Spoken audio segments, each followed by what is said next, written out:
Ganesha Sharada Gurubhyo Namaha Ramaya Ramabhadraya Ramachandraya Vedase Raghunathaya Nathaya Sitaya Patage Namaha. Welcome to all for this session on Ramayana to chapter 60 of Yuddha Kanda. In the previous chapters, we saw Ravana himself entering into the warfield, and after having a fierce battle with all the Vanara warriors, finally he faced defeat in the hands of Rama, and then he returned to Lanka. Returning to the city of Lanka, afflicted with the fear of Rama's arrows, his pride humbled, the king's mind was troubled like an elephant by a lion or a snake by Garuda. That monarch had been overcome by the great souled Rama, and the lord of the Titans was maddened by the mere recollection of Rama's shafts, possessed of splendor of lightning resembling the rod of Brahma. Seated on his magnificent and elevated throne made of gold, he let his gaze wander over the Titans and said, "Since I, the equal of the mighty Indra, have been defeated by a mere man, all the rigorous asceticism I have practiced has been in vain. I asked to be rendered invulnerable to Devas, Danavas, Gandharvas, Yakshas, Rakshasas, and Pannagas, but of man I made no mention. Rama, the son of Dasharatha, is the one I deem of whom Anaranya, the born of the race of Ikshvaku, spoke, saying, O Lord of the Titans, in my house of Ikshvaku will be born a man who will slay you in battle with your sons, ministers, army, and charioteer. O whilst of your race, O perverse wretch! I was therefore cursed by Vedavati for a former outrage, and perchance she has been born as the high souled daughter of Janaka, and what was predicted by Uma, Nandishwara, and Rambha of Punjikasthala, because Uma has cursed him that he will going to die because of a woman. Even Nandishwara cursed him that he will going to die because of the Vanaras. Rambha and Punjikasthala have been responsible for Ravana getting the curse of forcing on a woman that had come to the pass. The words of the sages never prove false. It is on account of all this, therefore, that you should exert yourselves to the uttermost. Let the Titans go to the summit of Charyapura mountain and awaken Kumbhakarna, on whom the curse of Brahma rests, he who is without equal in prowess, and who humbles the pride of the gods and Danavas themselves. Rahasta being slain, and the king himself defeated in the fight, that monarch issued his commands to the dreadful host, saying, Guard the gates and man the ramparts. Rouse Kumbhakarna, who is slumbering soundly. He is sleeping peacefully, oblivious of all that is passing. His senses overcome by lust, and he remains unconscious for periods of 2 or 3 or 9 months, and sometimes 6 or 7, 8 months. He is 8 months. Having met in consultation with me 9 days ago, he has since fallen asleep. In combat, that warrior is the rampart of all the Titans. He will soon strike down all the monkeys and those two sons of a king. He is the very banner of the Titans in battle, but that an insensate one, intent on vulgar pleasures, still slumbers. Though overcome by Rama in this terrible struggle, my fears will be dissipated when Kumbhakarna wakes up. And what use is this rival of Indra to me if in so pressing a danger he is not ready to assist me? Hearing their sovereign's words, the Titans ran in great haste to Kumbhakarna's abode. At Ravana's command, those eaters of flesh and drinkers of blood took perfumes, garlands, and the great store of food and left immediately. They entered that cave with its gates measuring a league in extent and wonderful refuge of Kumbhakarna. from which issued the fragrance of flowers, and with his breathing, Kumbhakarna pressed those titans back despite their strength, who with difficulty had penetrated into the cave. When they had entered into that ravishing underground dwelling paved with precious stones and gold, those lions among the Nairarathas beheld that redoubtable giant lying there, and that monster wrapped in profound slumber resembled a crumbling mountain, and together they sought to waken him. His limbs covered with down, which stood on end, Kumbhakarna, he of irresistible valor, was breathing like a serpent, and as he slept, he emitted dreadful snores, his nostrils being horrible and his mouth a gaping hell. Stretched to his full length on the earth, he gave forth an odor of marrow and blood. His limbs were adorned with golden armlets, and he wore a diadem as bright as the sun. Thus did that lion among the Nairarathas, Kumbhakarna, the slayer of his enemies, appear. Then those powerful titans, in order to satisfy him, placed a heap of venison as high as Mount Meru before him, and piled up a great mass of viands, antelope, buffalo, and bear, and a prodigious mound of victuals, leathern bottles of blood, and meats of every kind before Kumbhakarna, the enemy of the god. Thereafter they rubbed that scourge of his enemies with the most rare sandalwood, and covered him with celestial garlands and sweet smelling perfumes, and they burnt incense and hymned the praises of that warrior who proved fatal to his enemies. The voices of Yatudhanas burst forth on every side like thunder, and with full cheeks they blew impatiently on their conches as bright as the moon, causing a terrible uproar. And those rangers of the night clapped their hands and shook Kumbhakarna, creating a great clamor in order to awaken him, so that the birds passing through the air fell down at the sound of the conchs, drums, gongs, clapping of hands, and leonine roars. As the illustrious Kumbhakarna did not waken from his slumber despite the great uproar, all those troops of Titans seized hold of the bars, pistols, maces, rocks, clubs, hammers, and with these and blows from their face, those Titans beat the chest of Kumbhakarna violently as he was sleeping peacefully on the ground, and Kumbhakarna's breathing prevented those titans from standing upright, so that they had to seat themselves round him, and with all their strength, which was considerable, they began to beat drums, cymbals, and gongs, and to blow their myriad conches and trumpets. 10,000 demons surrounded that colossus, who resembled a heap of antimony, and tried in every way to rouse him from by their blows and cries. Nevertheless, he did not wake. As they were unable to rouse him by these means, they had resort to more energetic and ruthless methods, causing horses, camels, and elephants, whom they beat with sticks, whips, and thongs, to trample upon him, while gongs, conches, and trumpets blared forth as they crushed his limbs under piles of heavy logs. The noise of the hammers and pestles they wielded with all their strength, and shouts they raised filled the whole of Lanka with its hills and woods, but still he did not wake.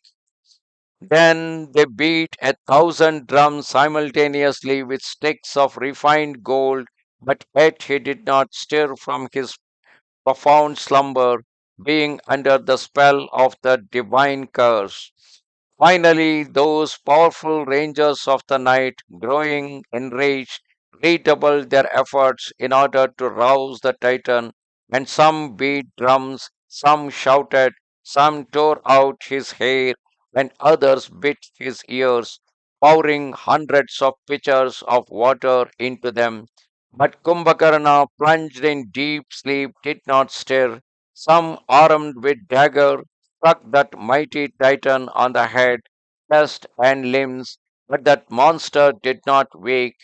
Those smitten by Shatagnis, fastened with ropes, and at last 1,000 titans ran up and down his body till Kumbhakarna, becoming aware of that pressure, he who had remained insensible to the violent blows of crags and trees, under the prompting of extreme hunger, suddenly emerged from sleep, yawning, and with one bound stood up, waving his two arms resembling serpents' coils, or the peaks of mountains hard as cut diamonds. The ranger of the night opened his monstrous mouth like unto Vadavamukha and yawned horribly, and when he yawned, his mouth resembled hell and glittered like the sun rising over the high peak of Mount Meru. That extremely powerful ranger of the night, being awake, yawned, heaving a sigh like unto a tempest that shatters a mountain, and Kumbhakarna rising up, resembling time, the dissolution of the world, prepared to devour all beings, and his two great eyes, like glowing braziers, glittering like lightning, resembled two huge flaming planets. Then they pointed to those vessels of every kind, boar and buffalo, and the giant devoured them. Thereafter, that enemy of Shakra satisfied his hunger with flesh and his thirst with blood, and he swallowed pitchers full of fat and wine. Whereupon he, having feasted, those rangers of the night approached him and surrounding him paid obeisance to him. Raising his eyelids that were heavy with sleep, his gaze still veiled, he let his glance fall on the night rangers on every side, and in a voice of authority, that lion among the Nairarathas, surprised at being roused, inquired of them, saying, for what reason have you thus wakened me so suddenly? Is all well with the king, or is he in some peril? In truth, there must be some pressing and serious danger from an external source, since you have come in haste to awaken me. I shall drive every misfortune away from the king of the Titans this very day, even if I have to cut Mahendra himself to pieces or freeze Anala. Nay, it is certain that one does not interrupt the slumbers of one such as I for any trivial motive. Tell me frankly for what reason you have roused me, Kumbhakarna, the vanquisher of your enemies. At these words that were tinged with wrath, Upaksha, the king's confidential minister, with joined palms answered him, saying, it is not the gods who threaten us in any way, but a man who has placed us in this evil case, O prince. It is not the devas or danavas who have put us in this peril, comes to us from a mortal, monkeys as large as hills are besieging Lanka. Furious on account of Sita's objection, Rama is pressing us heavily.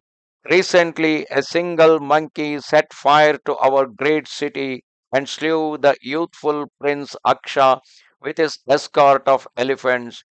Get yourself hence were the words addressed by Rama to the king of the Titans in person, the offspring of Paulastya, that born in the side of the gods, he who is equal to Aditya in splendor, that which is monarch, never suffered at the hands of the gods or Daityas or Danavas. He has to endure from Rama, who spared his life.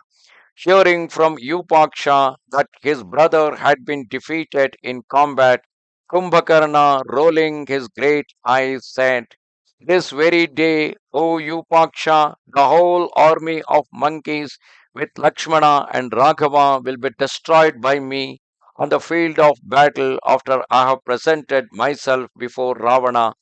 I shall gorge the Titans on the blood of monkeys, and as for Rama and Lakshmana, I shall drink their blood myself. Hearing these bold words from the Titan, those whose anger increased his ferocity, Mahodara, the leader of Nairaratha warriors, having offered him obeisance with joined palms, said to him, when you have listened to Ravana and weighed the advantages and disadvantages of the matter, then, O long armed warrior, set out immediately and destroy the enemy on the battlefield. Thus spoke Mahodara, and Kumbhakarna, surrounded by titans, full of energy and prowess, prepared to depart. Thereupon the titans, having succeeded in rousing the prince of dreadful aspect and formidable valor, returned to the king's palace in all haste. Approaching Dashagriva, who was seated on the throne, all those knight rangers with joined palms said to him, your brother Kumbhakarna has wakened, O king of the Titans, and now is it your will that he should enter the battlefield or do you desire him to come here? Thereupon Ravana answered those Titans who stood before him, and with a glad heart said, I desire to see him here. Let him receive the honors due to his rank. Be it so, answered all the Titans, and they returned to Kumbhakarna in order to apprise him of Ravana's command, and said, do yourself go to the king, that lion of all the Titans desires to see you. Go and gratify your brother. Then Kumbhakarna, that indomitable and mighty warrior, hearing what was his brother's wish, cried, so be it, and leaped from his couch, washing his face and bathing, refreshed and delighted.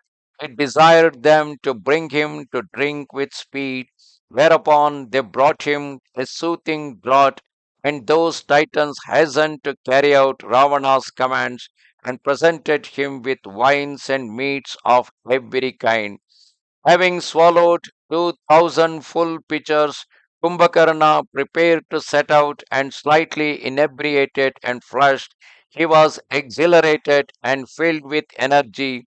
Impatiently he marched away like Yama at the end of the world period, and approaching his brother's palace, he caused the earth to tremble with his tread.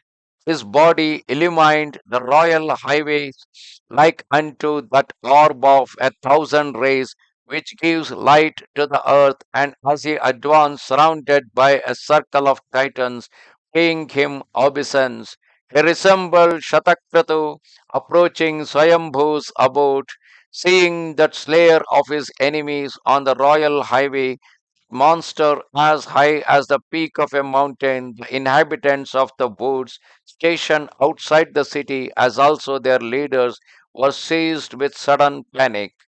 Some rushed to Rama for refuge, others fled away in fear, some terrified stampeded in all directions, others paralyzed with fright lay on the ground. Beholding the giant like a great peak adorned with a diadem, who seemed to quench the sun with his brilliance, the inhabitants of the woods were seized with terror, and at the sight of that prodigy fled in all directions. Thus come to the end chapter 60 of Yuddha Kanda in Ramayana. Namaste Sharada Devi Kashmira Puravasini Twamaham Prarthaye Nityam Vidya Danancha Dehime. Bye.